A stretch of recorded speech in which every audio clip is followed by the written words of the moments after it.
그래서 제가 말씀드리고 싶은 거는 이런 장에 쫄 필요가 없다. 오히려 쫄수록 반복되는 손실이나 계속 안녕하세요. 아빠는 왜 코인 안 했어입니다. 현재 4월 15일 월요일입니다. 다들 반갑습니다. 자, 이제 반감기도 얼마 남지 않았죠. 자, 이 파란색 선이 지나가면은 반감기 이후에 이제 차트인데, 일단 비트코인이 이렇게 쭉 하락을 하면서 이런 구간들을 좀 지지를 받았잖아요. 그래갖고 지금도 여기까지 하락하고 반등이 나온 모습인데, 일단은 우리는 이거를 찐 상승으로 보면 안 됩니다. 찐 상승으로 보기보다는 하락의 반등일 수 있고 다시 하락으로 갈 수 있으니까 여기까지 생각을 해야 되고, 만약에 이게 찐 상승이라면은 자, 하락하고 나서 올라왔을 때 69K 정도 위로 올라와 줘야 조금 이제 상방으로 열렸다 볼 수 있는 건데, 지금 아직은 보기에는 이르다. 날봉이던 뭐 시간봉이던 계속 여기 한번 꼬리 반등 났죠. 이전에도 꼬리 한번 반등 나온 이 자리에서 패러렐 이제 중단선을 지지받고 상승 나왔어요. 여기도 마찬가지로 지지받고 상승 나왔죠. 그래가지고 자, 올라갈수록 여기 저항선과 패러렐 이제 이 갭이 조금씩 좁아지고 있는데, 이전에 패러렐 상단을 뚫어주고 나서 안으로 다시 진입할 때는 갭이 넓었어요. 이전에는. 근데 이제 점점 더 좁아지고 있고, 4시간 봉에서 이렇게 만약에 올라간다고 치면은 한 요 정도 때 돌파가 나왔다. 그러면은 요거는 이제 조금 상승에 대한 시그널을 볼 수 있다. 그래갖고 아직은 이렇게 반등이 나왔지만 완전한 상승이라고 보기에는 이르다 정도 생각하시면 됩니다. 알트들도 마찬가지예요. 알트들이 지금 뭐 고점 대비 최소 마이너스 30%에서 그 이상 빠졌는데, 이런 거에 쪼는 게 아닙니다, 여러분들. 예를 들어서 알트 같은 경우에 자, 온톨로지 가스 그냥 지금 첫 번째니까 이걸로 예시를 들어보면은, 자, 바닥 40 몇 % 하락했어요. 그래갖고 나는 여기 샀는데 이렇게 하락을 하면은 마이너스 40% 아니냐. 그래갖고 보통 이제 고점에 매수하신 분들이 많이 손절이 나간 구간 중 하나인데, 자, 이런 하락에도 잘만 대응을 하면은 바닥권에 사서 들고 갈 수 있는 겁니다. 이게 간단하게 무슨 말이냐면은 기회라는 거, 기회는 이제 주봉을 보면 되는데, 이따가 설명해 드릴 테니까 영상 끝까지 한번 보시길 바랍니다. 그래가지고 다시 비트코인 차트 돌아와서 반감기가 얼마 남지 않았습니다. 20일날 이제 반감기가 시작이 되는데, 반감기 이후에 제가 말씀드린 게 있었죠. 주봉 관점으로 반감기 이전에 조정이 나오고 이후에 어떤 무빙을 그려줄지, 아니면은 반감기 이전에 상승이 나오고 어떤 무빙을 그려줄지, 아니면은 옆으로 그냥 넘어갈지, 그 다음에 무빙이 어떻게 될지 파악을 해야 된다 라고 보면 되는데, 지금 같은 경우에는 알트들 중국 테마들 오르고 있잖아요. 그렇죠? 중국 테마들이 지금 반등이 조금 세게 오고 있습니다. 그래갖고 요거는 제가 며칠 전에 말씀드렸다시피 순환 장세를 볼 수 있을 것. 그러면서 비트코인 같은 경우에는 이제 반감기 이후에 이 박스권에서 놀아줄 가능성도 있고, 이전에 과거 반감기 때를 보면은 대부분 눌렸다가 아니면 옆으로 횡보했다가 상승 나오는 그림이 대부분이었죠. 과거들을 보면은. 하고 과거들을 다시 보자면은 여기도 마찬가지로 이렇게 흔들다가 이 흔든 것도 마이너스 15% 요 정도 흔들었습니다. 그럼 현재 몇 퍼센트냐? 마이너스 15%. 요 정도 흔들다가 가는 겁니다, 옆으로. 퍼센트가 비슷하잖아요, 이때랑 지금이랑. 그래갖고 여기서 마이너스 15% 떨어지고 나서 반등 친 자리, 요건 옆으로 이렇게 늘어진 거죠. 잘 기억하셔야 돼요. 마이너스 15%. 자, 여기에서는 반감기 지나고 나서 조정이 나왔습니다. 그러면은 반감기 전부터 이 바닥까지 마이너스 40%. 그 다음에 이것도 뭐 계산해보면은 마이너스 9% 10% 정도 이제 하락이 나왔는데, 여기를 일단 제외하고, 여기는 이제 12년도니까 여기를 제외하고 나서 보시면은 마이너스 40% 아니면 마이너스 15%에 대한 우리는 대응을 했었어야 돼요. 그리고 비트코인이 마이너스 15% 나면은 알트코인은 얼마나 빠질지, 지금 최소 30%가 빠졌잖아요. 그러면은 비트 대비 알트는 2배 이상 하락한 겁니다. 영상에서도 제가 며칠 전부터 계속 몇 번 언급드린 게 있어요. 비트가 만약에 빠지면은 알트들은 그 2배 이상 빠진다. 그래갖고 현재 비트코인 같은 경우에는 아직 찐반이 아니다.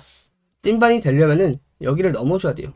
이 고점 라인 때 하고 조금 넘어줘야 그때부터 진짜로 상승할 수 있겠구나. 반감기 이후에도 옆으로 늘어지면서 조정나고 올라갈 수 있는 거고, 반감기 이후에 늘어지면 상승 나고 눌렸다가 다시 갈 수 있는 거예요. 그렇기 때문에 어느 정도 지금 비트코인 차트가 상승으로 좀 올라와줘야 이때부터 롱의 관점이 조금 크게 나올 수 있겠구나 볼 수 있는 거고, 그나마 다행인 거는 여기 구간, 제가 60.7K 깨지는 순간 이제 47K 관점을 본다고 말씀드렸는데, 커뮤니티에서 현재 여기 구간을 깨지 않고 반등이 나왔기 때문에 그나마 다행이라고 봅니다. 그래서 이 관점 같은 경우는 일단은 보류가 된 상황이죠. 그러면은 우리는 어떤 관점을 다시 봐야 되냐? 상승이 이제 시작되는 관점을 봐야 돼요. 아직 진짜로 상승하는 게 아니기 때문에 진짜인지 아닌지는 모릅니다. 이게 진짜일 수도 있고 아닐 수도 있어요.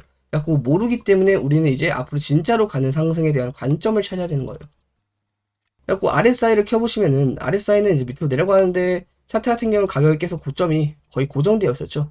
뭐 이런 것도 이제 어떻게 보면 이제 다이버넌스라고 볼 수 있는데, 여기서 RSI가 눌려주면서 다시 돌파가 나와준다면 과매수 이상을 가더라도 이전에 여기 구간을 좀 넘어준다면은 좀 더 큰 상승을 바라볼 수 있습니다. 그래갖고 지금 단기적인 상승이 나올 수 있는 자리긴 하다. 그리고 여기를 대입해봐도 여기도 마찬가지죠. 근데 이제 얘 같은 경우에는 선을 하나 더 긋자면은 여기까지 빠졌어요. 여기까지. 근데 지금 RSI에 그런 저점들이 계속 올라오고 있다.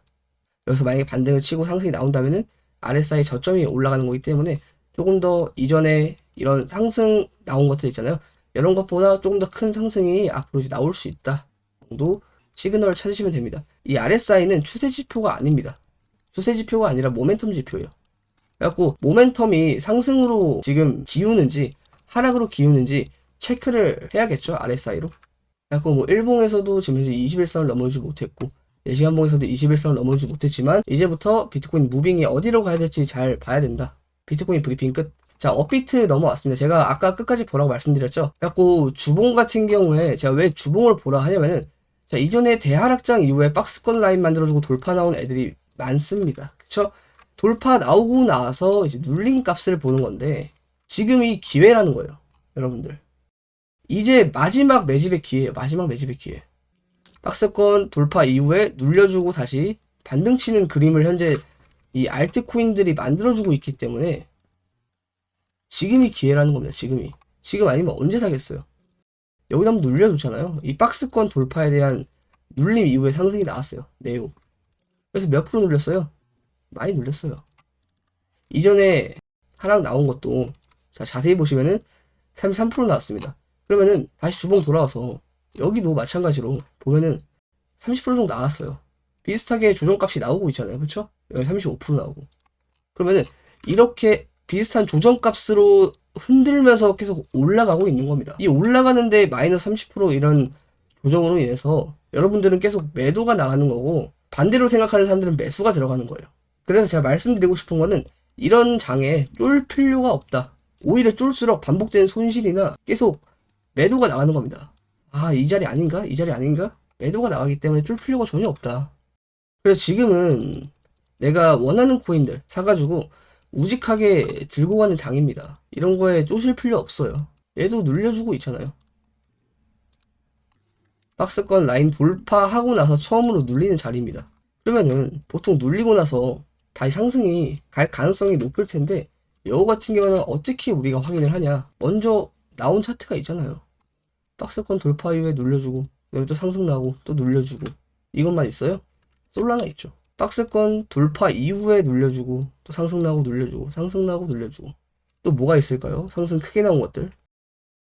그래서 지금이 매수 적정 기회다라고 보시면 되고, 그쵸? 하락이 뭐 이런 것만 봐도 무섭게 빠지고 있는데 여기 안 좋은 사람이 어디 있습니까? 그쵸? 근데 하나 아셔야 될 거는, 이런 고점에 사는 사람들은 털렸을 겁니다. 이런 하락에. 왜냐면은 이전 대하락장을 경험한 사람이 더더욱 털렸을 거예요. 고점 대비 마이너스 이렇게 50% 이상 또 빼버리는 코인도 있고, 그러니까 이런 하락에 진절머리가 나는 겁니다. 최소 40% 정도 빠졌는데 40% 빠지고 다시 반등 올라와도 30%잖아요 마이너스.